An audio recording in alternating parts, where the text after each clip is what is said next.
बिस्मिल्लाहिर्रहमानिर्रहीम बिस्मिल्लाहिर्रहमानिर्रहीम। मौला कायनात हज़रत अमीरुल मोमिनीन अली इब्न अबी तालिब अलैहिस्सलातु वस्सलाम के मजमुआ कलाम नहजुल बलागा के पहले बाब का खुतबा नंबर 90। वमिन खुतबतिन लहू अलैहिस्सलाम लम्मा उरीद अलल बैअते बाद कत्ल उस्मान। जब कत्ल उस्मान के बाद आपके हाथ पर बैयत का इरादा किया गया तो उस वक्त आपने फरमाया, दाऊनी वल्तमसू गैरी फ़इन्ना मुस्तक़बिलूना अमरन लहू व जुरहुन व अलवानुन ला तक़ूमु लहुल क़ुलूब वला तस्बतु अलैहिल उक़ूल।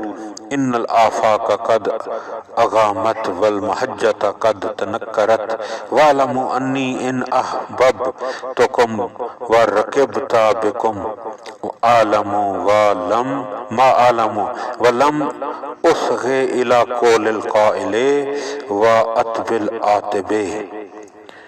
मौला फरमाते हैं, मुझे छोड़ दो और इस खिलाफत के लिए मेरे अलावा कोई और ढूंढ लो।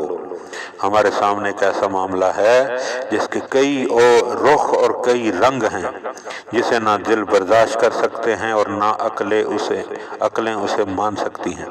देखो उफ़क़े आलम पर घटाएं छाई हुई हैं, रास्ता पहचानने में नहीं आता।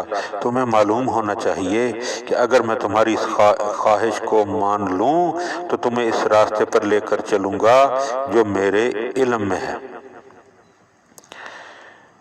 और इसके मुतल्लिक़ किसी कहने वाले की बात और किसी मलामत करने वाले की सरजनश पर कान नहीं धरूँगा।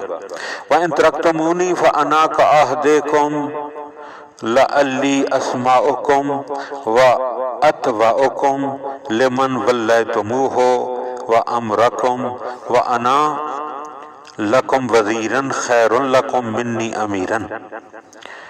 मौला फरमाते हैं कि अगर तुम मेरा पीछा छोड़ दो तो फिर जैसे तुम हो वैसा मैं हूँ, और हो सकता है कि जिसे तुम अपना अमीर बनाओ उसकी मैं तुमसे ज़्यादा सुनूं और मानूं, और मेरा तुम्हारे दुनियावी मफाद के लिए अमीर होने से वज़ीर होना बेहतर है।